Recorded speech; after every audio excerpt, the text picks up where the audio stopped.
मात्र 99 रुपए में करें प्रतियोगी परीक्षाओं की तैयारी। डाउनलोड करें मुकेश पंचोली ऑफिशियल ऐप और पाएं सुनहरे भविष्य की गारंटी।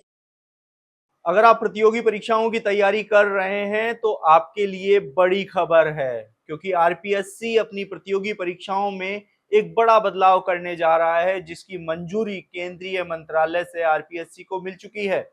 आपको बता दें कि आरपीएससी ने परीक्षा में बायोमेट्रिक व्यवस्था लागू करने के लिए इलेक्ट्रॉनिक्स एवं सूचना प्रौद्योगिकी मंत्रालय को एक प्रस्ताव बनाकर भेजा था और मंत्रालय की ओर से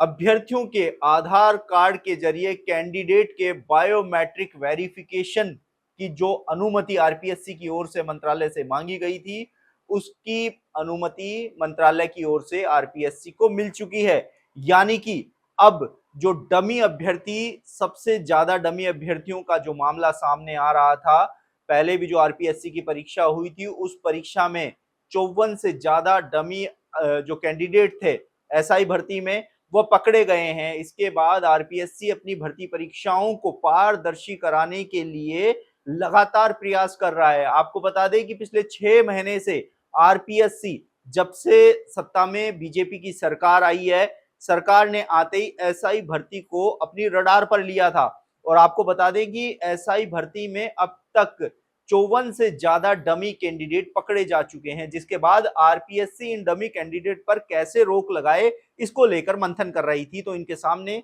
सबसे बड़ा जो सुझाव आया कि अभ्यर्थियों की जो वेरिफिकेशन है वह बायोमेट्रिक से किया जाए, यानी कि उनके अंगूठे के निशान लिए जाएं जो उनके आधार कार्ड से लिंक होगा, जिससे अभ्यर्थी का फोटो सामने आ जाएगा और डमी कैंडिडेट है उन पर जो रोक है वह लगाई जा सकेगी। 8 मई 2024 को इलेक्ट्रॉनिक्स एवं सूचना प्रौद्योगिकी मंत्रालय भारत सरकार को इस संबंध में आरपीएससी ने पत्र लिखा था। भारत सरकार ने आधार एक्ट 2016 की धारा 4 एवं आधार ऑथेंटिकेशन फॉर गुड गवर्नेंस नियम 2020 के अंतर्गत अभ्यर्थियों की पहचान सत्यता करने के उद्देश्य से आधार के सत्यापन की अनुमति दे दी है। देखिए, आरपीएससी फिलहाल इस जो प्रक्रिया है, ये जो नियम है, इसको परीक्षाओं में लागू नहीं करने जा रहा है, क्योंकि इसको लागू करने से पहले आरपीएससी की ओर से सबसे पहले इसको दस्तावेज सत्यापन और साक्षात्कार में लागू किया जा रहा है, क्योंकि इतने बड़े स्तर पर आरपीएससी की परीक्षाएं होती हैं कि वर्तमान में परीक्षा केंद्रों पर अभ्यर्थियों के प्रवेश के दौरान इस व्यवस्था को लागू नहीं किया जा सकता। जबकि दस्तावेज सत्यापन और इंटरव्यू में आरपीएससी अब आगामी भर्ती परीक्षाओं में इस व्यवस्था को लागू करने जा रहा है। लेकिन अभ्यर्थियों का सवाल यह है कि डमी कैंडिडेट परीक्षा में बैठते हैं,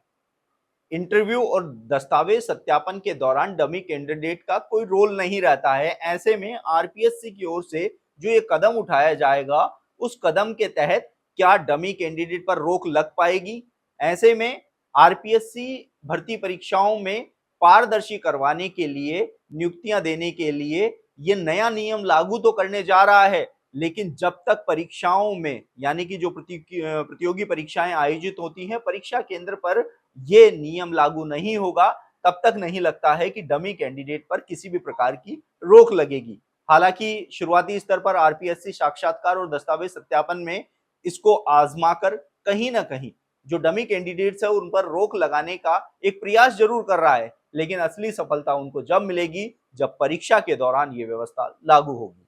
आप देख रहे हैं एजुकेशन नगरी, मैं हूं ललित वर्मा।